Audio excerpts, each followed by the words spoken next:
President, and let me join others in thanking SRSG Pedersen and Under-Secretary General Griffiths for their briefing. Ms Mures, can I start by offering condolences on the tragic loss of your cousins, but also thank you for your valuable insights and your powerful testimony describing, in particular, the impact of the earthquake on children and their families. I again want to express the UK's deepest condolences to all those impacted by the deadly earthquakes that hit Turkey and Syria last month. The UK acted immediately, providing additional funding to first responders in northwest Syria, announcing a further $30 million US dollars in emergency relief to the UN and humanitarian partners across Syria and Turkey, and in issuing a general license exempting further aid from sanctions.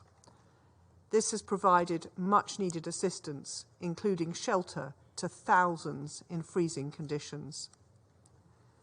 We welcome the UN's urgent efforts to scale up the humanitarian response and the opening of crossings at Bab al-Salam and Al-Rai. This latest tragedy has brought into sharp focus the importance of unhindered and predictable access, without conditions, into northwest Syria.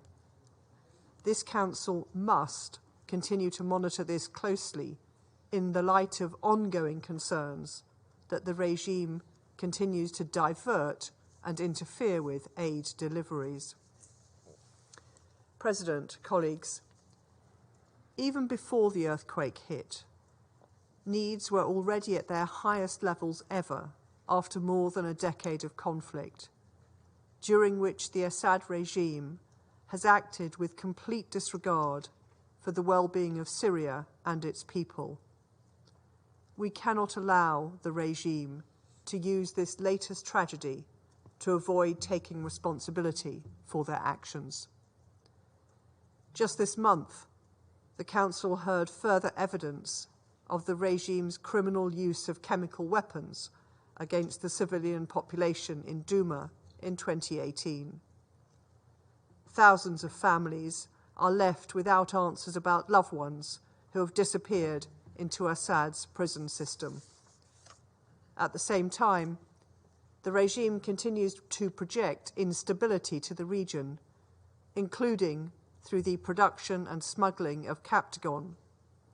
This illegal narcotic industry, worth tens of billions of dollars, funds a luxury lifestyle for a regime whose people, as Martin Griffiths said, are packed into tents in freezing conditions.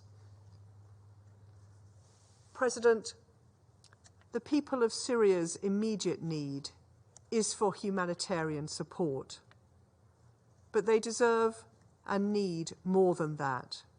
They need a sustainable, inclusive, and just peace. As Ms Mures said, we owe that to them. The UN's political process, set out in Security Council Resolution 2254, remains the only viable route to deliver this. We welcome meaningful efforts to progress this, including important efforts in the region. We urge the regime to engage immediately and in good faith. I thank you. Representative of the United Kingdom, I shall now make a statement in my capacity as a representative of Malta. Let me begin by thanking our briefers, Under-Secretary Griffiths, Special Envoy Pedersen, and Syria Response Director for Save the Children, Rasha Mohrez, for their remarks to the Council today. Malta is grateful for your briefings and collective calls to action as we face this new emergency in Syria. As we have heard this morning, the acute impact of the earthquake is still being felt throughout Syria.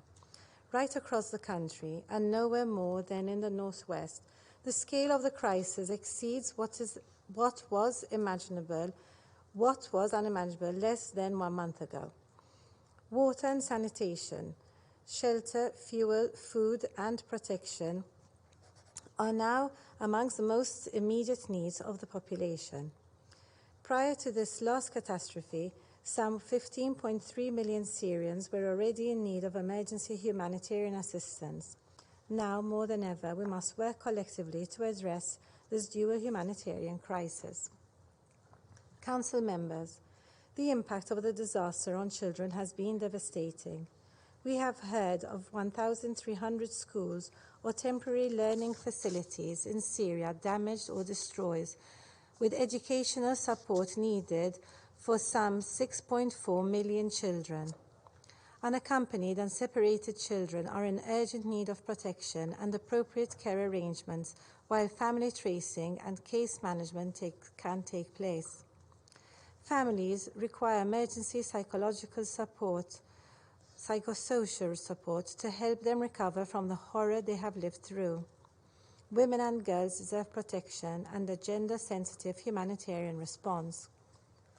Nothing less than immediate, sustained humanitarian assistance is what is needed now to save lives and avoid the worst of the secondary impacts of this earthquake.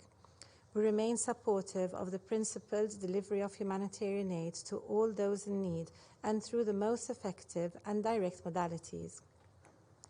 In this regard, Malta welcomes the opening of the border crossing at Bab al-Salam and Al-Ray.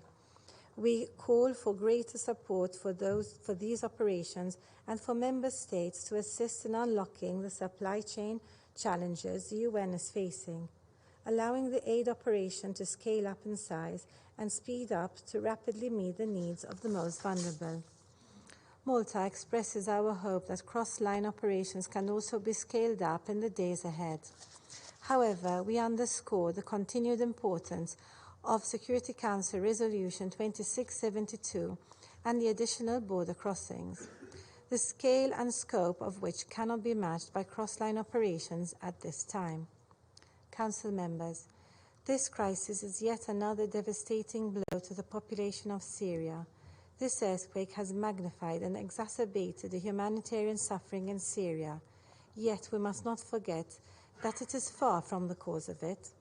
12 years of conflict and countless crimes committed by the Syrian government and parties to this conflict have inflicted untold pain and suffering upon millions. Malta reiterates that, even in the face of the latest tragedy, we must remain steadfast in our calls for progress on the political track, in line with Security Council Resolution 2254. Malta was dismayed to hear reports of government shelling in the northwest in the aftermath of the earthquake, and again calls for a nationwide ceasefire throughout Syria. We urge the reconvening of the Constitutional Committee in Geneva and express our support for this Syrian-owned and Syrian-led process under the auspices of the UN. We reiterate that returns of Syrian refugees and those internally displaced must be safe, legal and voluntary in accordance with the criteria set by UNHCR. We again call for the transparent and verifiable release of all those detained arbitrarily in Syria and for the provision of information on their whereabouts and fate of the thousands still missing. In conclusion, Malta fully supports the work of Special Envoy Pedersen and his step-for-step initiative, and we call on Damascus to engage faithfully with his good offices. The 6th February Turkey-Syria earthquake is now a tragic opportunity to refocus and redouble our efforts on ensuring a just and lasting peace for the people of Syria. I now resume my functions as President of the Council. I now give the floor to the representative of the Syrian Arab Republic. شكرا سيد الرئيس. في الوقت الذي كانت فيه الجمهورية العربية